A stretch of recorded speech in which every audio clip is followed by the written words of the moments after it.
ప్రియమైన మిత్రులారా, మీ అందరికీ వందనాలు. ఈరోజు ఈ వీడియో చేయడానికి గల కారణం, నేను రాజకీయంగా ఒక చారిత్రాత్మకమైనటువంటి నిర్ణయం తీసుకున్నాను. గత 24 సంవత్సరాలుగా ప్రజా ఉద్యమాల్లో ప్రజల కోసం ఆడి పాడినటువంటి నేను నా ఆటను పాటను మరింత ముందుకు తీసుకుపోయేటువంటి ప్రయత్నంలో తెలంగాణ ప్రజల హక్కులను కాపాడుతూ వారి పరిరక్షణ కోసం పనిచేయాల్సినటువంటి బాధ్యతగా ఈరోజు వారి అభివృద్ధిలో కూడా భాగస్వామ్యం కావాలని చెప్పి నేను నిర్ణయం తీసుకోవడం జరిగింది.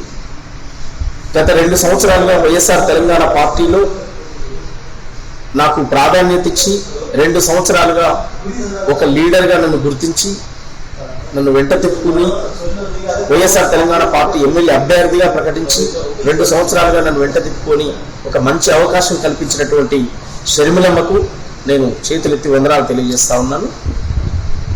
రాష్ట్రంలో ఉన్న రాజకీయ పరిస్థితుల దృష్ట్యా, ఈ రాష్ట్రంలో ఉన్నటువంటి రాజకీయ పరిస్థితుల దృష్ట్యా నేను నిర్ణయం తీసుకోవడం జరిగింది. నేను ఎవరి మీద కోపంతోనో ఎవరి మీదనో నిందలు వేస్తూ లేకపోతే ఎవరినో ఏమో అనేది నా ఉద్దేశం లేదు. ఈ రాష్ట్రంలో ఉన్న పరిస్థితుల దృష్ట్యా ఏంటి అంటే, 9 సంవత్సరాలుగా కేసీఆర్ ప్రభుత్వాన్ని చూసినటువంటి ప్రజలు కేసీఆర్ అయితేనే మాకు సరైనటువంటి నాయకుడు అని చెప్పే విశ్వాసం, నమ్మకం ప్రజల్లో ఇంకా ఉన్నది, కలిగి ఉన్నది, అది బలంగా ఉన్నది కనుక వారి నాయకత్వంలోనే తెలంగాణ అభివృద్ధి జరుగుతున్నటువంటి విశ్వాసంతో, నమ్మకంతో నేను ఈ నిర్ణయం తీసుకోవడం జరిగింది. ఇక నుంచి నా ఆట పాట మాట తెలంగాణ అభివృద్ధిలో భాగస్వామ్యం అయిద్దని చెప్పడానికి ఎలాంటి సందేహం లేదు. నన్ను అభిమానించే అభిమానులు, నా సహచరులు, నా తోటి ఉద్యమకారులందరి సలహాల మేరకే నేను ఈ నిర్ణయం తీసుకున్నానని చెప్పి మీ అందరికి కూడా తెలియజేస్తూ, ముఖ్యంగా వైఎస్ఆర్ తెలంగాణ పార్టీ అధినేత్రి షర్మిలమ్మ గారికి ఈ వీడియో ద్వారా నేను ఉద్యమ నమస్కారాలు తెలియజేస్తా ఉన్నా. మీరు ఎక్కడ ఉన్నా ఒక ఆడబిడ్డగా మిమ్మల్ని గౌరవిస్తాం.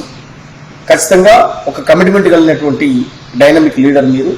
మీకు నేను ప్రత్యేకమైనటువంటి ధన్యవాదాలు తెలియజేస్తూ, నా నిర్ణయం ఇక నుంచి నా ప్రయాణం బీఆర్ఎస్ పార్టీలో కొనసాగుతాను.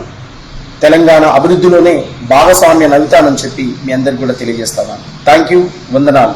మీ ఏపూరి సోమన్న.